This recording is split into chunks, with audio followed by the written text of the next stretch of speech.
Welcome to Sudheer edutech YouTube channel. నేను మీ సుధీర్ సార్ని. 2025 మార్చి 11 ఇవాల్టి కరెంట్ అఫైర్స్. క్లాస్ ఫాలో అయ్యే వాళ్ళందరూ కూడా ముందుగా లైక్ చేయండి. ఇంకా ఎవరైనా సబ్స్క్రైబ్ చేసుకోండి. మన ఛానల్ని మీ ఫ్రెండ్స్ ఉంటే వారికి కూడా ముగ్గురికి షేర్ చేయండి. ఓకే, చాలా ఇంపార్టెంట్గా ప్రతిరోజు కరెంట్ అఫైర్స్ మీరు ఫాలో అయ్యి తీరాల్సిందే. ఎవరైతే మిగతా సబ్జెక్టులన్నీ బాగా చదువుతూ కరెంట్ అఫైర్స్లో తరువుగా ఉంటారో వారికి 100% జాబ్ వచ్చే అవకాశాలు ఎక్కువ. అలా కాకుండా ఒక సబ్జెక్ట్ చదివి ఒక సబ్జెక్టు చదవకుండా మీరు ఉంటే కనుక మీరు ఎంత ఒక సబ్జెక్ట్ బాగా చదివినా సరే ఇంకో సబ్జెక్టులో మార్కులు రాకపోతే అక్కడ మార్కులు వెళ్ళిపోతాయి. కాబట్టి అన్ని సబ్జెక్టుల పైన ఉండాలి. కరెంట్ రిలేటెడ్గా మనం ఖచ్చితంగా ముందు ఉండాలన్నమాట. అలా చేస్తే మనకు జాబ్ వస్తుంది. ఓకే, క్లాస్లోకి వెళ్ళిపోదాం. ఫస్ట్ క్వశ్చన్ చూద్దాం లేట్ చేయకుండా. ఫస్ట్ క్వశ్చన్, కెనడాకు 24వ ప్రధానమంత్రిగా ఎన్నికైన మార్క్ కార్నీ ఏ పార్టీకి చెందినవారు? చూడండి, కెనడాకు 24వ ప్రధానమంత్రిగా ఎన్నికైన మార్క్ కార్నీ ఏ పార్టీకి చెందినవారు అంటే లిబరల్ పార్టీ. ఇది వరకు జస్టిన్ ట్రూడే ఉండేవాడు. Justin Trudeau liberal party. ఆ పార్టీ తరపున ఇప్పుడు జస్టిన్ ట్రూడే తర్వాత ఎన్నికైన వాడు మార్క్ కార్నీ. కెనడాకు నూతన ప్రధానమంత్రి, కెనడాకు 24వ ప్రధానమంత్రి, కెనడాకు నూతన ప్రధానమంత్రి, కెనడాకు 24వ ప్రధానమంత్రి, లిబరల్ పార్టీకి చెందినవాడు. జస్టిన్ ట్రూడే తర్వాత ప్రధానమంత్రి అయ్యాడు కెనడాకి. కెనడా బ్యాంక్ ఆఫ్ కెనడా గవర్నర్గా పనిచేసి ప్రధానమంత్రి అయ్యాడు. ఇప్పుడు బ్యాంక్ ఆఫ్ కెనడాకి ఇది వరకు గవర్నర్గా పనిచేశాడు. అదేవిధంగా Bank of London, bank of బ్రిటన్కి కూడా ఆయన గవర్నర్గా పనిచేశాడు అనమాట. కాబట్టి బ్యాంక్ ఆఫ్ కెనడాకి, బ్యాంక్ ఆఫ్ బ్రిటన్కి గవర్నర్లుగా పనిచేసి కెనడాకు ప్రధానమంత్రి అయిన వాడు అనమాట. నా నుంచి మీకు క్వశ్చన్ ఏమిటంటే కనుక ఆర్బీఐ, మన భారతదేశ రిజర్వ్ బ్యాంక్ ఆఫ్ ఇండియా ఉంది కదా, ఆర్బీఐ గవర్నర్గా పనిచేసి ప్రధానమంత్రి అయింది ఎవరు? కామెంట్ బాక్స్లో మీ సమాధానాన్ని తెలియజేయాలి. బ్యాంక్ ఆఫ్ కెనడాకు గవర్నర్గా పనిచేసి ఇప్పుడు ప్రధానమంత్రి అయ్యాడు మార్క్ కార్నీ. మనందరికీ తెలుసు, జస్టిన్ ట్రూడే ప్రధానమంత్రిగా ఉన్నప్పుడు అమెరికా అధ్యక్షుడు డొనాల్డ్ ట్రంప్ కెనడా పైన అత్యధిక సుంకాలు వేయడం మనం చూసాం. దానితో వాణిజ్య యుద్ధం అనేటువంటిది స్టార్ట్ అవుతుంది కెనడాకి అమెరికాకని మనం చెప్పుకున్నాం. దాన్ని కంటిన్యూ చేస్తా అని చెప్పి చెప్తున్నాడు అనమాట మార్క్ కార్నీ. అమెరికాతో వాణిజ్య యుద్ధానికి రెడీ అని చెప్పి మార్క్ కార్నీ ప్రధానమంత్రి అయిన తర్వాత ఆయన చెప్పడం జరిగిందనమాట. కాబట్టి అమెరికా కెనడాకు అత్యధిక సుంకాలు విధించింది, దానికి సంబంధించి వాణిజ్య యుద్ధం చేయడానికి మేము సిద్ధంగా ఉన్నామని చెప్పేసి ప్రజెంట్ కెనడా ప్రధానమంత్రి మార్క్ కార్నీ చెప్పడం జరిగిందనమాట. కాబట్టి గుర్తుంచుకోవాలి, మార్క్ కార్నీ ఇప్పుడు కెనడాకు ప్రధానమంత్రి కావడం జరిగింది. కెనడా దేశ రాజధాని ఒట్టావా. కెనడా దేశ కరెన్సీ డాలర్. కెనడా దేశ భాష కెనడియన్. కెనడా ప్రజెంట్ ప్రధానమంత్రి ఎవరంటే కనుక Mark Carney. Party liberal party.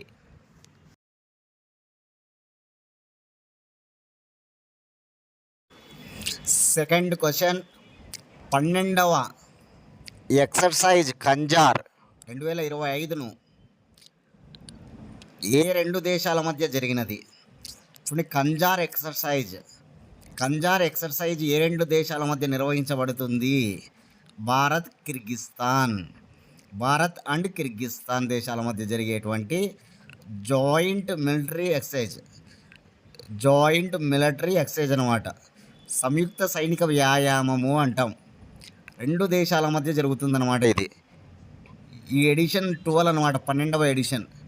2011లో ఈ రెండు దేశాల మధ్య జాయింట్ మిలిటరీ ఎక్సైజ్లు స్టార్ట్ అయ్యాయి. 2011లో స్టార్ట్ అయ్యాయి. ఇప్పుడు 12వ ఎడిషన్ అనమాట. ఇది ఏ రెండు దేశాల మధ్య? భారత్ మరియు కిర్గిస్తాను. ఎక్కడ నిర్వహించబడుతూ ఉందంటే కనుక కిర్గిస్తాన్ దేశంలో నిర్వహించబడుతూ ఉంది. మార్చి 10వ తారీఖున ప్రారంభించబడ్డాయి.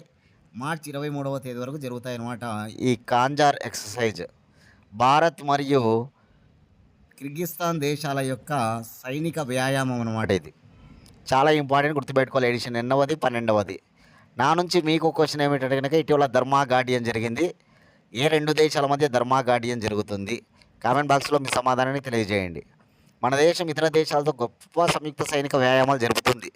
ఫర్ ఎగ్జాంపుల్, అమెరికాతో వజ్ర ప్రహారు, అమెరికాతో యుద్ధ అభ్యాసు, బ్రిటన్తో అజయ వారియరు, చైనాతో హ్యాండ్ ఇన్ హ్యాండ్, ఫ్రాన్స్తో శక్తి, రష్యాతో ఇందిరా, శ్రీలంకతో మిత్రశక్తి, ఇప్పుడు మలేషియాతో హరిమౌ శక్తి, ఇండోనేషియాతో గరుడ శక్తి. ఇట్లా మనము అనేక దేశాలతో అనేక సంయుక్త సైనిక వ్యాయామాలు జరుపుతాం. మీకు ఇంకా ఏమేమి తెలుసో, ఎవరెవరికి ఏం తెలుసో కామెంట్ బాక్స్లో మీ సమాధానాలను తెలియజేయండి, చూద్దాం. థర్డ్ క్వశ్చన్, సుప్రీంకోర్టులో 33వ న్యాయమూర్తిగా ఎవరు నియమితులయ్యారు? ఇప్పుడు సుప్రీంకోర్టులో ఉండాల్సిన న్యాయమూర్తుల సంఖ్య 34 మంది అయితే ఇప్పుడు 33వ న్యాయమూర్తిగా అపాయింట్మెంట్ అయింది ఎవరంటే కనుక అతనే జోయ్ మాల్యా జాగ్బీ. ఇతను కలకత్తా హైకోర్టు న్యాయమూర్తిగా విధులు నిర్వర్తిస్తూ కలకత్తా హైకోర్టు న్యాయమూర్తిగా ఉంటున్న ఇతను ఇప్పుడు సుప్రీంకోర్టు న్యాయమూర్తిగా నియమితులయ్యాడు. ఎన్నో వ్యక్తి ఇప్పుడు సుప్రీంకోర్టులో అయితే 33వ వ్యక్తిగా, మొత్తం 34 మంది ఉండాల్సిన సంఖ్య 33వ వ్యక్తిగా ఇతను ఫిల్ అవుతున్నాడు అనమాట, గుర్తుంచుకోవాలి. ఆంధ్రప్రదేశ్ హైకోర్టులో కూడా ఇతను న్యాయమూర్తిగా పనిచేశాడు ఇదివరకు కొన్ని నెలల పాటు.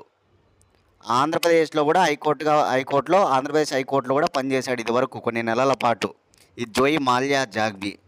ఇప్పుడు సుప్రీంకోర్టు న్యాయమూర్తిగా ఇతన్ని నియమిస్తూ ఉత్తర్వులు జారీ చేశారు. కేంద్ర న్యాయశాఖ మంత్రి అర్జున్ రామ్ మేఘ్వాల్ ఉత్తర్వులు జారీ చేయడం జరిగిందనమాట. కాబట్టి గుర్తుపెట్టుకోవాలి, ఇంపార్టెంట్, నీవు అపాయింట్మెంట్లో నోట్ చేసుకోవాలి. సుప్రీంకోర్టు పదవీ విరమణ వయస్సు 65 సంవత్సరాలు అనమాట. హైకోర్టులో పదవీ విరమణ వయస్సు అయితే 62 సంవత్సరాలు, సుప్రీంకోర్టులో పదవీ విరమణ వయస్సు అయితే 65 సంవత్సరాలు. హైకోర్టులో పదవీ విరమణ వయస్సు అయితే 62 సంవత్సరాలు, సుప్రీంకోర్టులో అయితే కనుక 65 సంవత్సరాలు ఉందన్నమాట. ఇతను ఇప్పుడు సుప్రీంకోర్టు న్యాయమూర్తి అయ్యాడు. 6 సంవత్సరాల పాటు తన విధులు నిర్వర్తిస్తాడనమాట సుప్రీంకోర్టులో. 2031వ సంవత్సరంలో ఏకంగా సుప్రీంకోర్టు ప్రధాన న్యాయమూర్తి కూడా అయ్యే ఛాన్స్ ఉంది ఇతనికి. 2031వ సంవత్సరంలో అలాగనే 6 సంవత్సరాలు కొనసాగించినట్లయితే కనుక అతను సుప్రీంకోర్టు ప్రధాన న్యాయమూర్తి కూడా అవుతాడనమాట. ఈ జోయ్ మాల్యా జాగ్బీ గుర్తుంచుకోవాలి ఓకేనా. కాబట్టి న్యూ అపాయింట్మెంట్స్లో నోట్ చేసుకోండి. అసలు సుప్రీంకోర్టు న్యాయమూర్తిగా నియమితులు కావడానికి ఉండాల్సిన అర్హతలు ఏంటి అంటే కనుక భారతీయ పౌరుడై ఉండాలి. అదేవిధంగా హైకోర్టులో 5 సంవత్సరాలు న్యాయమూర్తిగా పనిచేసిన అనుభవం ఉండాలి. లేదంటే హైకోర్టులో 10 సంవత్సరాలు న్యాయవాదిగా పనిచేసిన అనుభవం అయినా కలిగి ఉండాలి. రాష్ట్రపతి మదిలో మంచి న్యాయ కోవిదుడై ఉండాలి. రాష్ట్రపతి మదిలో మంచి న్యాయ కోవిదుడై కూడా ఉండాలన్నమాట. ఇదన్నమాట గుర్తుపెట్టుకోవాలి ఓకేనా. నియామకానికి ఉండాల్సిన అర్హతలు కూడా చెప్తున్నా, నోట్ చేసుకొని చదువుకోవాలి, చాలా ఇంపార్టెంట్. నా నుంచి మీకు క్వశ్చన్ ఏమిటంటే కనుక సుప్రీంకోర్టు ఏర్పడిన సంవత్సరం 1773 రెగ్యులేటింగ్ చట్టం ప్రకారం సుప్రీంకోర్టు ఏర్పడింది. ఎప్పుడు ఏర్పడింది, ఎక్కడ ఏర్పడింది, దాని తొలి ప్రధాన న్యాయమూర్తి ఎవరు? కామెంట్ బాక్స్లో మీ సమాధానాన్ని తెలియజేయండి, చూద్దాం.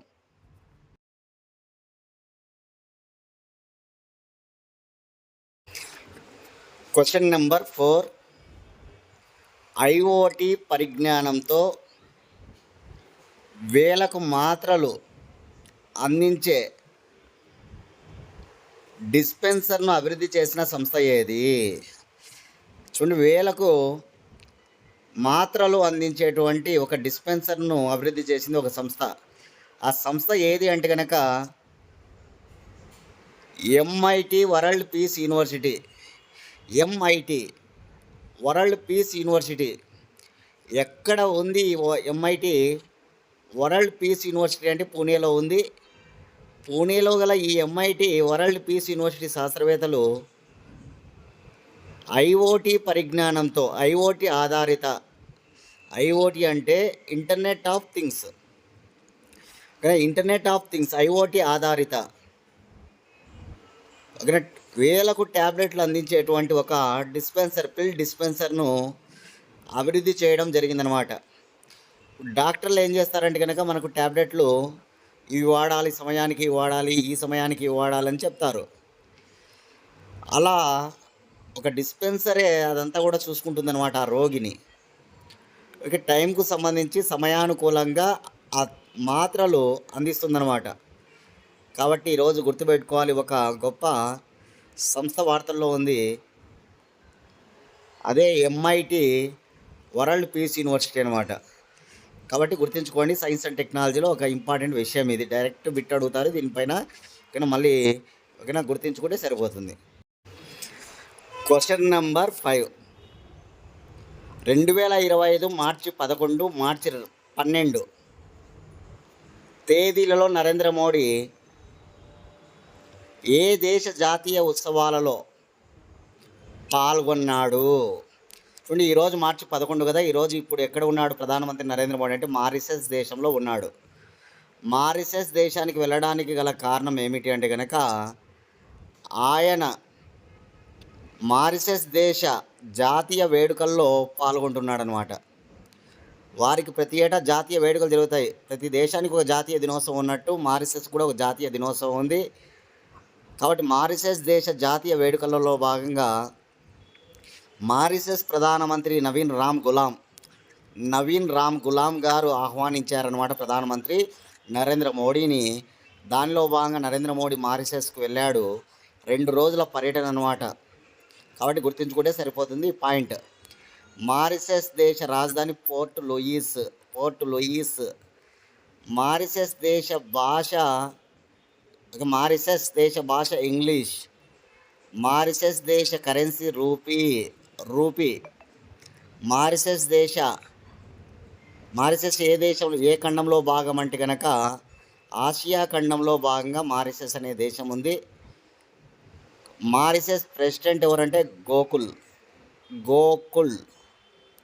మారిషస్ ప్రధానమంత్రి నవీన్ రామ్ గులాం. మారిషస్లో ఎక్కువ మంది ఉన్నవాళ్ళు ఇండియన్లే.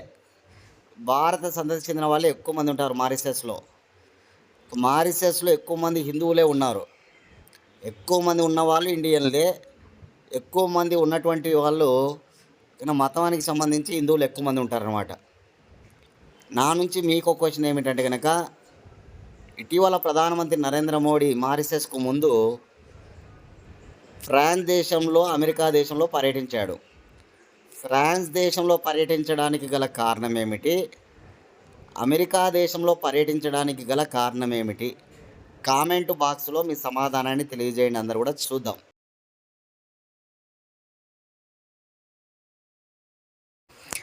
Question number 6.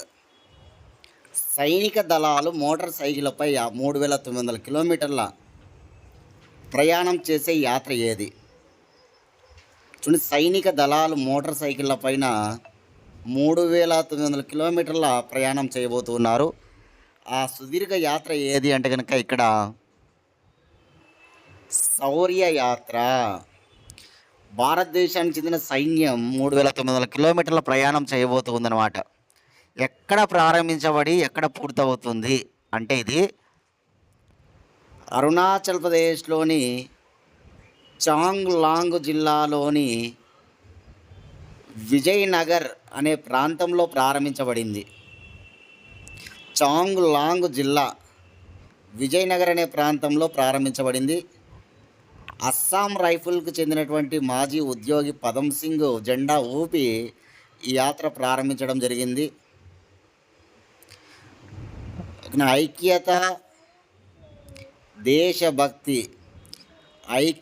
దేశభక్తి అనే ఉద్దేశంతో ఈ యాత్ర అనేటువంటిది జరుగుతూ ఉందన్నమాట. ఐక్యత దేశభక్తి అనే ఉద్దేశంతో ఈ యాత్ర జరుగుతూ ఉంది. ఈ యాత్ర ఎక్కడ ముగుస్తుంది అంటే కనుక గుజరాత్లోని రాన్ ఆఫ్ కచ్ వద్ద. చూడండి, మనకు సూర్యుడు ఉదయించేది అరుణాచల్ ప్రదేశ్లో, సూర్యుడు అస్తమించేది గుజరాత్లో. ఎందుకంటే సూర్యుడు తూర్పున ఉదయించి పశ్చిమాన అస్తమిస్తాడు. మన భారతదేశంలో తూర్పున ఉన్న చివరి రాష్ట్రం అరుణాచల్ ప్రదేశ్, పశ్చిమాన ఉన్న చివరి రాష్ట్రం గుజరాత్. కాబట్టి అరుణాచల్ ప్రదేశ్లో స్టార్ట్ అయింది, ఇది గుజరాత్లో ఎండ్ అవుతుందన్నమాట. 3900 కిలోమీటర్ల యాత్ర. అస్సాం రైఫిల్స్ సైనిక దళము పాల్గొంటూ ఉందన్నమాట దీంట్లో. కాబట్టి గుర్తుంచుకోండి, ఈ యాత్ర పేరు శౌర్య యాత్ర.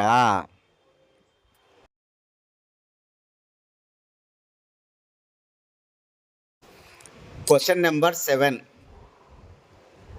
ఐఫా పురస్కారాలు 2025కు గాను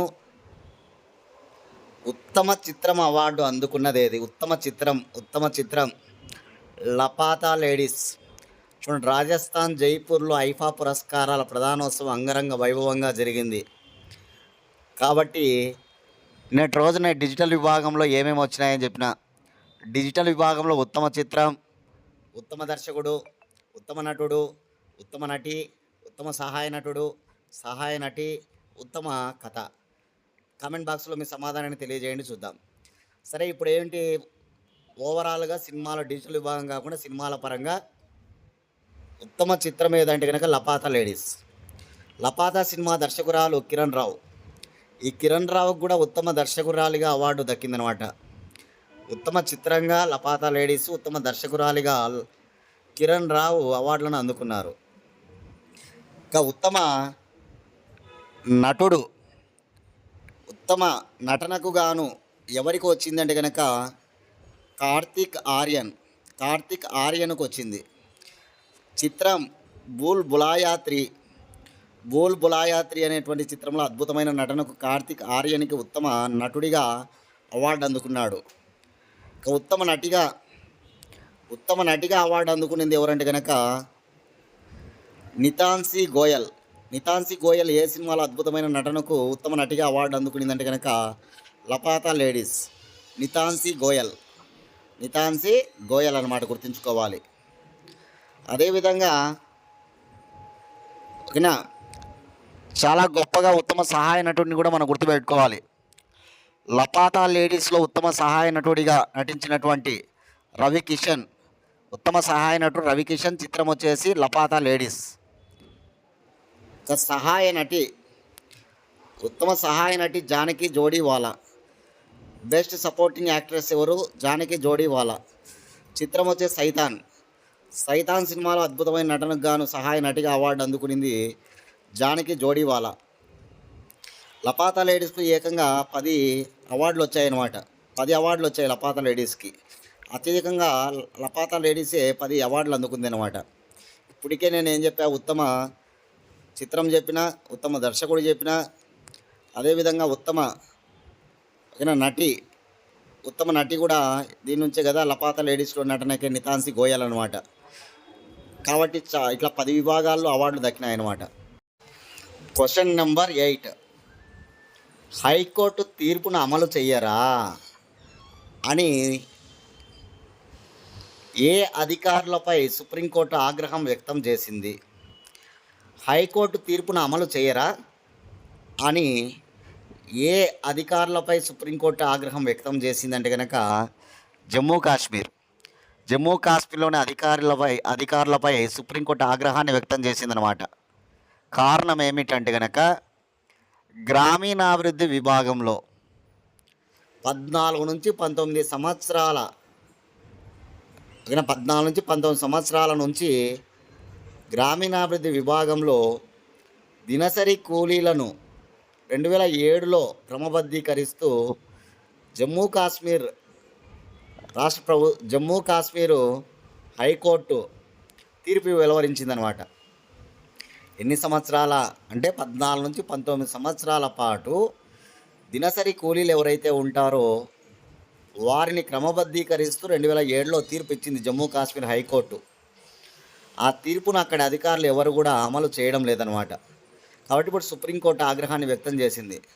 జమ్మూ కాశ్మీర్ ఇచ్చినటువంటి తీర్పును అధికారులు అమలు చేయరా, హైకోర్టులు ఇచ్చిన తీర్పులను అధికారులు అమలు చేయరా అని జమ్మూ కాశ్మీర్ అధికారులపై ఆగ్రహాన్ని వ్యక్తం చేసింది సుప్రీంకోర్టు అనమాట.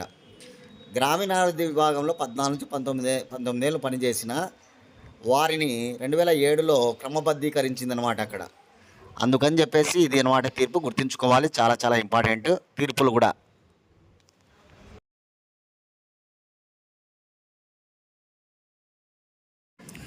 క్వశ్చన్ నెంబర్ 9, రైల్వే బిల్లు 2024ను మూజువాని ఓటుతో ఆమోదించగా ఇది ఏ చట్టం స్థానంలో ఏర్పడినది? అంటే ఈ బిల్లు ఏ చట్టం స్థానంలో ఏర్పాటు చేశారు? 1905 రైల్వే చట్టం. ఈ 1905 రైల్వే చట్టం స్థానంలో ఇప్పుడు రైల్వే బిల్లు 2024ను ఆమోదించారు. గత ఏడాది డిసెంబర్ 11వ తారీఖున లోక్సభ ఆమోదించింది. రైల్వే బిల్లు 2024ను. నిన్నటి రోజున మార్చి 10వ తారీఖున రాజ్యసభలో కూడా మూజువాని ఓటుతో ఆమోదించేశారనమాట ఈ రైల్వే బిల్లు 2024ను. కాబట్టి గుర్తుపెట్టుకోవాలి. ఎందుకు ఈ బిల్లు అంటే కనుక రైల్వే బోర్డు స్వతంత్రంగా మరింత బాగా పనిచేసేందుకు ఈ బిల్లు పనిచేస్తుందని చెప్తున్నారన్నమాట. రైల్వే బోర్డు స్వతంత్రంగా మరింత బాగా పనిచేసేందుకు ఈ బిల్లు బాగా ఉపయోగపడుతుందని చెప్పి రైల్వే శాఖ మంత్రి అశ్విని వైష్ణవ్ గారు తెలపడం జరిగిందనమాట. కాబట్టి గుర్తుంచుకోవాలి, చాలా ఇంపార్టెంట్గా ఈ బిల్లు ఏ చట్టం స్థానంలో ఏర్పడింది. 1905 రైల్వే చట్టం స్థానంలో ఏర్పడింది. దీన్ని లోక్సభ ఎప్పుడు ఆమోదించింది? 2024 డిసెంబర్ 11న. రాజ్యసభ ఎప్పుడు మూజువాని ఓటుతో ఆమోదించింది? 2025 మార్చి 10వ తారీఖున. కాబట్టి ఇప్పుడు పార్లమెంట్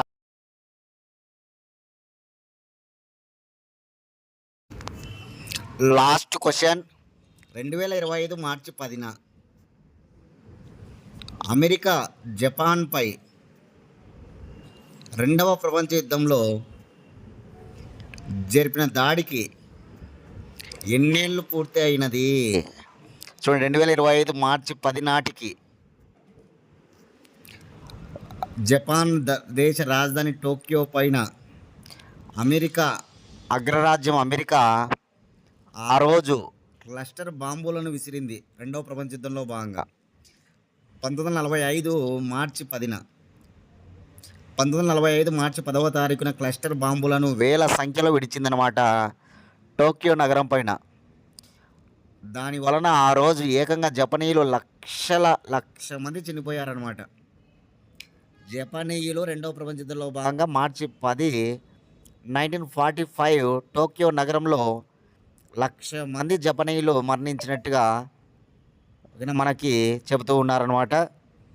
కాబట్టి ఇప్పుడు 80 ఏళ్ళు పూర్తి చేసుకుందనమాట. దానికి 80 ఏళ్ళు పూర్తి అయిందనమాట, గుర్తుపెట్టుకోవాలి. రెండవ ప్రపంచ యుద్ధంలో మళ్ళీ అదే 1945లో ఆగస్టు 6వ తారీఖున హిరోషిమా నగరం పైన అణుబాంబులు విసిరిందనమాట అగ్రరాజ్యం అమెరికా, ఆపరేషన్ లిటిల్ బాయ్ పేరుతో. అదే సంవత్సరం ఆగస్టు 9వ తారీఖున జపాన్లోని నాగసాకి నగరం పైన బాంబులు విసిరింది అమెరికా అగ్రరాజ్యం, operation fat man. Operation little boy అంటే హిరోషిమా నగరం పైన 1945 ఆగస్టు 6. ఆపరేషన్ ఫ్యాట్ మ్యాన్ అంటే కనుక 1945 ఆగస్టు 9 నాగసాకి నగరం పైన అనమాట. కాబట్టి గుర్తుపెట్టుకోవాలి, 80 ఏళ్ళు పూర్తయింది టోక్యోలో క్లస్టర్ బాంబులు విసిరి మార్చి 10కి అనమాట. ఉత్తర కొరియా క్షిపణులను ప్రయోగించిందంట. చూడండి, మనందరికీ తెలుసు ఉత్తర కొరియాకు దక్షిణ కొరియాకు మధ్య అసలు పడదు అని. దక్షిణ కొరియాకు మిత్రదేశం ఏదంటే అమెరికా. దక్షిణ కొరియాకు మిత్రదేశం అమెరికా. ఈ రెండు దేశాలు కలిసి సంయుక్త సైనిక వ్యాయామం చేస్తూ ఉండగా ఉత్తర కొరియా ఏం చేసిందంటే కనుక క్షిపణులను ప్రయోగించిందనమాట. ఉత్తర కొరియా అధ్యక్షుడు కిమ్ జోంగ్ ఉన్ ఏ సందర్భంగా ఈ ఉత్తర కొరియా క్షిపణులను ప్రయోగించిందంటే దక్షిణ కొరియా తన మిత్రదేశమైనటువంటి అమెరికాతో సంయుక్తంగా సైనిక వ్యాయామాలు చేస్తూ ఉంటే దాన్ని జీర్ణించుకోలేనటువంటి ఉత్తర కొరియా క్షిపణులను ప్రయోగించిందనమాట, విజయవంతంగా ప్రయోగించిందనమాట. అది న్యూస్ అనమాట. ఈరోజు అంతర్జాతీయ మహిళా దినోత్సవం సందర్భంగా ఆంధ్రప్రదేశ్ హోమ్ మినిస్టర్ అయినటువంటి అనిత పలు కార్యక్రమాల్లో పాల్గొనింది. ఆ కార్యక్రమాల్లో భాగంగా ఆమె ఏం చెప్తుందంటే కనుక శక్తి టీం, మహిళల భద్రతకు సంబంధించి ఆంధ్రప్రదేశ్లో పనిచేస్తున్న టీం ఏదంటే శక్తి టీం అనమాట. 112కు డయల్ చేస్తే కనుక ఒక 10 నిమిషాల్లోనే శక్తి టీం మీ ముందుకు వచ్చి మిమ్మల్ని రక్షిస్తుందని చెప్పిందనమాట. కాబట్టి డయల్ నెంబర్ గుర్తుపెట్టుకోవాలి. మహిళల భద్రత కోసం శక్తి టీము సంప్రదించాలంటే మనం డయల్ చేయాల్సిన నెంబర్ 112 112. ఆంధ్రప్రదేశ్ పోలీస్ శాఖ మహిళల భద్రత కోసం ఒక యాప్ను ప్రారంభించింది. మహిళా దినోత్సవం సందర్భంగా మార్చి 8వ తారీఖున ఆ యాప్ ఏంటి? కామెంట్ బాక్స్లో మీ సమాధానాన్ని తెలియజేయండి చూద్దాం.